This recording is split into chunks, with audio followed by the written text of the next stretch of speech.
ప్రసాద్ గారు, ప్రధానమంత్రి ఏమైనా కీలక నిర్ణయం తీసుకునే అవకాశం ఉంది పాక్ ప్రధాని అని చెప్పి మరొక వార్తలు వస్తున్నాయి. ఇందాక మీరు ఏదో గుండెపోటు అంటున్నారు. అయితే గత కొన్ని రోజులుగా అయితే ఆయన హాస్పిటల్లోనే ఉంటున్నారు. లాస్ట్ టైం కూడా చెప్పారు హాస్పిటలైజ్ చేయడం. మరి ఏమైందో ఇంకా బయటికి అయితే ఎటువంటి కూడా హెల్త్ బులెటిన్స్ రావాలి. ఖచ్చితంగా పోయి ఉంటాడు sir. Breaking Arnab Goswami channel చూస్తే ఇప్పటికి చంపేసి ఉంటాడండి గ్యారంటీగా.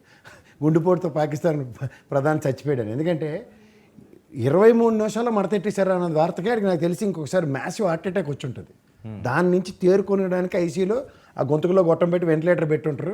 ఆ వెంటిలేటర్ మీద పాకిస్తాన్ ఉంది, నేను ఉన్నానని సింబాలిక్గా చెప్పడం బాగోదని ఆడ బతికే ఉన్నాడు అన్నట్టుగా చెప్తున్నారు. ఎందుకంటే ఇందాక కైలాస్ గారు చెప్పినట్టు ఆడు ఎప్పుడైతే రక్షణ మంత్రి సంబంధించిన విదేశాంగ మంత్రి చేతులు ఎత్తేసి నేనేదో కొట్టానమ్మా, పొరపాటు అయిపోయింది, ఇంకా ఆపేయండి ఇవాళ నుంచి, మా వల్ల కాదన్నప్పుడే ఆడ పని అయిపోయిందని అర్థం. ఓకే. అండ్ ఓవర్ ఇవాళ మీకు ఒకటే విషయం చెప్తున్నాను. భారతదేశం ఒకసారి శాంతికామక దేశం.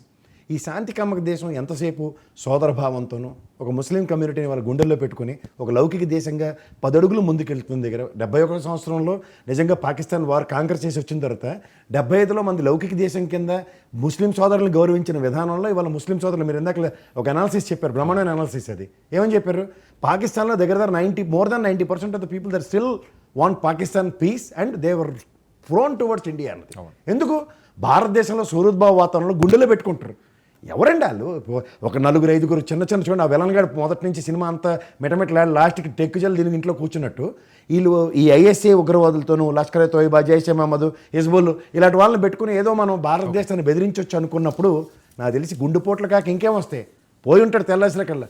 ఇది ముఖ్యంగా ఎందుకు అనౌన్స్ చేయట్లేదంటే ఈ అజర్ మహమ్మద్ గారు చచ్చిపోయిన వార్త ఆడికి చెప్తే ముందు ఆడేపోతారు గ్యారంటీగా. ఆపరేషన్ సింధూర్ వాళ్ళ మొహానికి 23 నిమిషాలు చాలు.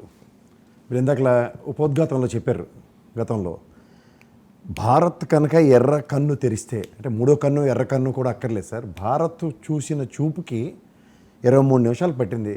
ముఖ్యంగా ఏవైతే ఉన్నాయో జైషే మహమ్మద్, లష్కర్ తోయిబా, హిజ్బుల్ ముజావుద్దీన్, ఈ 3 సంస్థలు పీఓకేని ఆక్యుపై చేసిన దగ్గర అగ్రిగేట్ని 50 మందిని ట్రైనింగ్ ఇస్తారు ఒక 200 కిలోమీటర్లో. పాకిస్తాన్ మ్యాప్లోనే పీఓకే అంటే పాకిస్తాన్ ఆక్యుపైడ్ కాశ్మీర్ని చూపించుకోలేని నిస్సహాయ స్థితిలో ఉండి మన ఎలక్షన్ కమిషన్ ఒకసారి అడగాలి. ఎందుకంటే దానికి ప్రతిసారి ఎలక్షన్ నోటిఫికేషన్ కూడా ఇవ్వకుండా నిరోధిస్తుంది. ఎలక్షన్ నోటిఫికేషన్ ఇచ్చిన ఎలక్షన్స్ కండక్ట్ అవ్వట్లేదు పీఓకేలో, ముఖ్యంగా ఆ 11 నియోజకవర్గాలకి. ఇది కనుక ఒక్కసారి జరిగితే, ఎందుకంటే వాళ్ళకి పైనుంచి కిందకు కొట్టడం అడ్వాంటేజ్ అని కార్గిల్లో ఆ వార్ను కూడా చవి చూసిన తర్వాత కూడా ఇంకా పీఓకే పట్ల ఆశ చూపిస్తున్నప్పుడు నిన్న ఎవరో అక్కర్లేదు, మా ఇంటి ఆడపడుచు నుదుట సింధూరంకి ఎప్పుడైతే ఒక నేవీ ఆఫీసర్ గారికి భార్యకి పతి వియోగం జరిగిన తర్వాత ఒక స్త్రీ శక్తి కనుక 3వ కన్ను తెరిచి తన సింధూరాన్ని తను పరిరక్షించుకోగలిగితే అన్న దగ్గర ఎవరో అక్కర్లే, Sofia Qureshi, colonel Sofia Qureshi madam and Vyomika Singh గారు అయితే ఆవిడకి ఆర్మీ నేపథ్యమే లేదా కుటుంబానికి, but she is a dedicated soul to the respect to nation. I want to fight.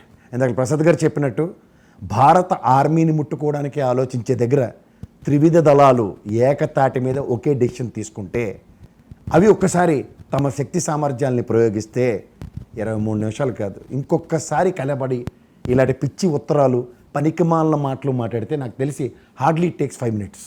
ఎందుకంటే భారతదేశ సైన్యాధికారులకి ఈ లష్కరే తోయిబా, హిజ్బుల్ ముజావుద్దీన్ అండ్ జైషే మహమ్మద్ స్థావరాలు ఎక్కడ ఉన్నాయో ఇలా కొట్టిన పిండి. ఈ కొట్టిన పిండిలో వాళ్ళు తలుచుకుంటే వాళ్ళని లేపడం అన్నది ప్రపంచ దేశాలని ఎదురు చూసే ఎన్నాళ్ళు బట్టి, అంటే సహాయ సహకారాల కోసం కాదు, ఎప్పుడైతే ఉగ్రవాద నిర్మూలన అన్న దగ్గర ఎవరెవరు ఏ రోల్స్ ప్లే చేస్తారు. అలా ఏదో చూడండి అల్లు అర్జున్ సినిమాలో ఏంటి గ్యాప్ తీసుకున్నావని, ఎప్పుడైతే పుల్వామాలో 23 మంది ప్రాణాలు కోల్పోయిన తర్వాత, 26 మంది ప్రాణాలు కోల్పోయిన తర్వాత ఇంత గ్యాప్ తర్వాత రాత్రి తలుచుకుంటే ఈ surgical strike it's a matter of fact. But ఇవాళ స్థావరాల్లో ఇవాళ ఖచ్చితంగా చెప్తున్నాను, ఎవడో ఈ మసూద్ అహ్మద్ గారు ఏదో ఉత్తరాలు రాశాడు, చిలక జోస్యాలు చెప్తున్నాడు, పౌరాలతో సందేశాలు పంపించాడు. If my prediction is not wrong, ఇది ఎప్పుడైతే ముందే వాళ్ళు అవుట్ బర్స్ట్ అయి నేను అన్న మాట ఎప్పుడైతే వచ్చిందో, you would not absolutely not there. Definitely take my word, if my prediction is not wrong. ఎందుకంటే ఈ భారతదేశ సామర్థ్యాన్ని, స్త్రీ సింధూరాన్ని తొడవడానికి ఎప్పుడైతే తల ఒడిచారో, తల తీసి చేతికొచ్చే సామర్థ్యం కేవలం భారత సైనికులకే ఉంది.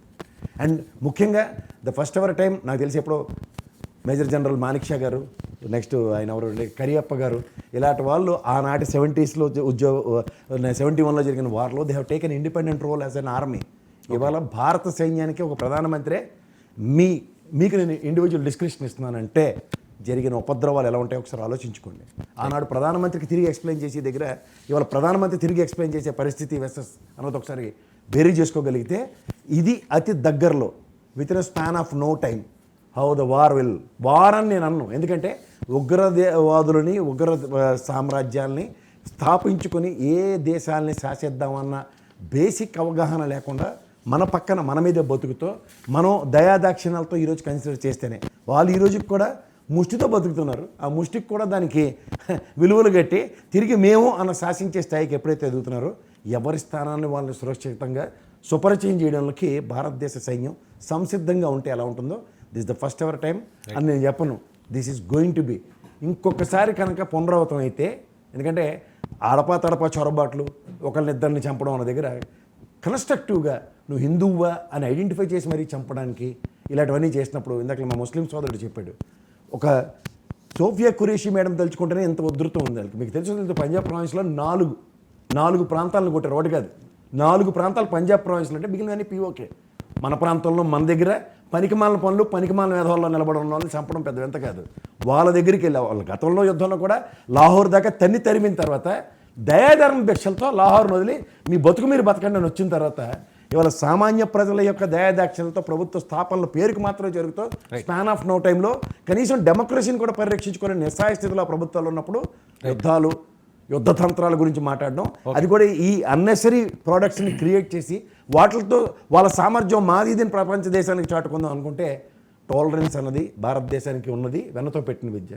బియాండ్ టాలరెన్స్ అయితే జరిగే ఉపద్రవాలు నిమిషాలు గడియలు. ఒక ఐఎస్ఐ తీవ్రవాదిని ఇమ్రాన్ ఖాన్ ఒక అప్లికేషన్లు తీసుకొచ్చి ఆర్మీ చీఫ్ అన్నప్పుడు వాడికి పుట్టుకతో వచ్చిన బుద్ధులు పుడకలతో కానీ బాగున్నట్టు వాడు ఎంతసేపు ఉగ్రవాద సంస్థలను ప్రేరేపించుకుంటూనే ఉంటాడు. ఎందుకంటే దానివల్ల ఏమవుతుందంటే భారతదేశం యొక్క మూలాలని ఎక్కడైతే మనం కబలించగలం, ఆర్థిక వ్యవస్థను ఏమైనా చిన్నభిన్నం చేయగలం, లేకపోతే కాశ్మీర్ని ఏమైనా ట్రై చేయొచ్చా అన్న కోణంలో ఉన్నప్పుడు మన వాళ్ళు మానవతా హృదయంతో దాతృత్వాన్ని చాటుకుంటూ ఈ రోజు దాకా దాన్ని పట్టించుకోకుండా సర్లే వాళ్ళు ఏడిపోయేది వాళ్ళు ఏడుస్తారు అడప తడప చెదురుమూదురు ఘటనలు తప్ప అనుకున్న దగ్గర ఎప్పుడైతే వాళ్ళు చొరబాటుదారులతో భారతదేశ సైన్యాన్ని హెచ్చరికలు జారీ చేసేంత స్థాయికి వస్తున్నప్పుడు తిప్పికొట్టడం, గతంలో జరిగిన సర్జికల్ స్ట్రైక్స్ కాంగ్రెస్ అవ్వనివ్వండి బీజేపీ అవ్వనివ్వండి తునాతునకలుగా వాళ్ళని చేసి ఉగ్రవాద స్థావరాలని ఎక్కడికక్కడ కూకటి వేలతో కబలిస్తున్నా సరే ఎక్కడో తీర మూలాలకి విఘాతం కలగకుండా వాళ్ళ ప్రయత్నంలో వాళ్ళు మళ్ళీ పునరుత్తేజం తెచ్చుకొని 4 రోజులకోసారికి 10 రోజులకోసారి నిద్రలేచినట్టు చేస్తున్నప్పుడు ఈసారి కూకటి వేలుతోనే పక్కలించవలసిన బాధ్యత భారతదేశం తీసుకున్నప్పుడు అన్న దగ్గర జరిగిన ఉపద్రవం ఇది. నాకు తెలిసి ఈ మసూద్ గడ్ గ్యారంటీగా లేచిపోయి ఉంటాడు. ఇది ఓన్లీ ఎవడాడు బదులు ఎవడో బినామీ గడ్ ఎవరితోనే స్టేట్మెంట్లు ఇప్పిస్తున్నారు. ఎందుకంటే ఇది ఖచ్చితంగా ఎత్తిపోతల పథకమే గ్యారంటీ. ఎందుకంటే ఈరోజు ఈ స్థాయికి వచ్చిన తర్వాత, ఎందుకంటే మీకు నేను ఇందాక చెప్పినట్టు గ్యాప్ తీసుకోవడంలో ప్రతి కథ ఇవాళ మీకు చెప్తున్నాను సార్, ఇండియన్ రాడార్లో ఈ పనికిమాలిన వల్ల ప్రతి చర్యని దుర్బినితో చూస్తున్నారు. చూసిన తర్వాత 23 నిమిషాలు ఒక దుర్భేద్యం కాని దగ్గర 100 కిలోమీటర్స్ లోపల చొచ్చుకెళ్ళి కొట్టారన్న దగ్గర అంటే ప్రైమా ఫేజ్గా ఆని టార్గెట్ పెట్టుకుని వెళ్ళి ఉంటారు. ఆయన వదిలేసి చిన్న చిరక బుడంకాయలుగాల్ని వాళ్ళకి సమాధానం కూడా ఎలా చెప్పారు తెలుసా? సింధూరానికి హాని జరిగినప్పుడు సింధూర పరిరక్షణకి ఆడపిల్లల సామర్థ్యం వల్ల భారతదేశ నారీ శక్తిని పరిచయం చేశారు. వాళ్ళకి పంజాబ్ ప్రావిన్స్లో 4 టెరిటరీని కొట్టారంటే చిన్న విషయం కాదు సార్. ఇంటర్నేషనల్ బార్డర్ని దాటిన ప్రపంచ దేశాలు ఇవాళ పాకిస్తాన్తో జరిగిన యుద్ధం కింద అభివర్ణించట్లే. రైట్, రాజ్నాథ్ సింగ్ గారి స్టేట్మెంట్ చూడండి, రైట్ టు ప్రొటెక్ట్ యాక్ట్ని చూపించారు. నువ్వు నన్ను కొడితే గాంధీ ఆయనలో ఇంకో లెంప చూపించడం కాదు, తిరిగి చెళ్ళు మన గులాబ్ జామ్ చేస్తే ఏమవుతుంది అన్నదానికి సమాధానం ఇచ్చి చూపించారు. ఇవాళ మీకు ఇదే చెప్తున్నాను, మీరు గతంలో మీరు జైషే మహమ్మద్, లష్కర్ తోయబా, హిజ్బుల్ ముజాబుల్ పెద్ద తలకాయలను ఎత్తి కొదేశారు ప్రతి దాడిలోనూ. అవును, ఎక్కడ ఎవడో మిగల్లే. ఇవాళ ఇంత జరిగిన తర్వాత ఈ అజర్ మహమూద్ గారిని వదిలేసింది భారత సైన్యం అంటే నేనైతే ఖచ్చితంగా కన్విన్స్ అవ్వను. అడిగి నిన్న రాత్రి చితి పంటలు అందరూ నాకు తెలిసి ఇందాక ప్రసాద్ గారు ఆయన కైలాష్ గారు చెప్పినట్టు బాడీ పీస్ కూడా దొరుకున్నది పనికిమాలిన అది. కానీ వాడు ఇవాళ ఉనికిని చాటుకోవడానికి ఇది లష్కర్ తోయబా ఇన్ఛార్జే కాబట్టి ఆర్మీ చీఫ్ అడావిడి చేస్తున్నాడు. చేసుకోండి, ఏం పర్లేదు, దానివల్ల వచ్చే ఉపద్రవం భారతదేశానికి ఏం లేదు. కర్మగాలి అక్కడ బతుకున్న బిన్ లాడెన్ గడికి పెట్టిన గతి పడుతుంది. మీకు ఇంకోటి చెప్తున్నాను, ఎప్పుడైనా సరే 2.0 అన్నదాన్ని ఎప్పుడు ఎవరు రుచి చూడడానికి ప్రయత్నించకూడదు. ఒక్కసారి కొడితే భారతదేశ సైన్యం ఉండేది దెబ్బ ఎలా ఉంటుంది అన్నది తెలుసు. ఇంకొక అంశం ప్రసాద్ గారు, పాక్ ప్రధాని మునీర్ ఎక్కడో భిక్షాటంలో ఉంటాడు వాడికి అంత సామర్థ్యం ఉంటే కదా హాస్పిటల్లో ఉన్నారట. ఇంకేంటి గుండె అయిపోయి చచ్చి ఉంటాడు. నేను రాత్రి జరిగింది దాడికి నిజంగా ఎందుకు చెప్తున్నానంటే ఇప్పుడు భారతదేశ సార్వభౌమత్వాన్ని ఎప్పుడైతే నువ్వు వేలెత్తి కెలుకుతావో దాని పర్యవసానాలు ఎలా ఉంటాయో తెలుసుకోమనండి. ఇవాళ మీకు ఒకటి చెప్తున్నాను, సైనిక దాడి అన్న దాని మీద ఎదురు చూస్తుంటే బాబు ఇక్కడ హారర్లను కొడితే మీరేం జాడిసిపోకండి. హైదరాబాద్లో మాక్ డ్రిల్ అన్నప్పుడే దానికి ఎంత కామెడీ ఉంటుందో ఒకసారి ఆలోచించుకోండి. ఎందుకంటే హైదరాబాద్ దాకా ఆడ పాకిస్తాన్ వాడికి వచ్చే సామర్థ్యం ఉందంటే which is impossible to next అని అర్థం. ఆ ఇంపాసిబుల్ టు నెక్స్ట్ అన్న దగ్గర హైదరాబాద్లో 3 ప్రాంతాల్లో ట్రయల్ అండ్ ఎర్రర్ బేసిస్లో ట్రైలర్ నడుపుతారు. ఆర్మీ యొక్క సామర్థ్యాన్ని మన ఆంధ్రప్రదేశ్ తెలంగాణ రాష్ట్ర ప్రజలకు పరిచయం చేస్తారంటేనే అక్కడ ఏదో కొంపలెత్తేసే కార్యక్రమం నడుస్తుందని అర్థం. సో ఇక్కడ దీన్ని బట్టి అర్థం అవ్వాల్సిన విషయం ఏంటంటే నిన్న రాత్రి జరిగిన దాడికి ఇవాళ సాయంత్రం 4 గంటలకు మాకెందుకు ఈ మాక్ డ్రిల్? రాత్రి కథ కంచికి మనం ఇంటికని రాత్రి చెప్పిన కథకి ఎవరు రిలాక్స్ అవ్వాలి వాళ్ళందరూ రిలాక్స్ అవుతున్నారు. ఇప్పుడు రిలాక్స్ కాని వాళ్ళందరికీ గజగజలు ఆడించడానికి చూడు బాబు మా వాళ్ళని కూడా మా దేశంలో కూడా నువ్వేమైనా అడవాడు పడితే ఇలా సామర్థ్యాన్ని పెంచడానికి ఇలా ఉన్నామని చూపిస్తున్నారు. ఇక్కడ ఓవరాల్గా ఇవాళ పాకిస్తాన్కి రుచి చూపించడం కాదు, ఒక్కసారి మాడు బద్దలై సింధూరానికి ఎప్పుడైతే అపచారం చేస్తారో భారతదేశ పవిత్రత హిందూ సామాజిక వర్గంలో బొట్టు అన్నదానికి ఎంత ప్రాధాన్యత ఉందో చూడండి. పురుషులు కానీ స్త్రీలు కానీ కులానికి మతానికి అతీతంగా బొట్టు పెట్టుకుని మన సాంప్రదాయాన్ని పరిరక్షించే దగ్గర ఏ సాంప్రదాయానికి విఘాతం కలుగుతుందో దాని పేరు పెట్టి దాని ఆవశ్యకతను తెలియజేశారు. అది కూడా ఎవరితో? కురేషి మేడంతో అండ్ యోమికా సింగ్ గారితో. అదే పాక్ ప్రధానికి అయితే గుండుపోటు పోయి ఉంటాడు ఆడుకోవడం. ఇంత జరిగిన తర్వాత సార్ ఎవరైనా 100 కిలోమీటర్ల టెరిటరీలోకి లోపలికి వచ్చి ఒకసారి వాళ్ళు ముష్టేస్తే లాహోర్తో బతుకుతున్నారు. వాళ్ళు లాహోర్ రాష్ట్రాన్ని కూడా తాకట్టు పెట్టుకుని అలాంటి దగ్గర మళ్ళీ కంతలో వేలు పెడితే కుట్టనా అని ఒక చిన్నప్పుడు చదివిన సేమకథ తెలీదా?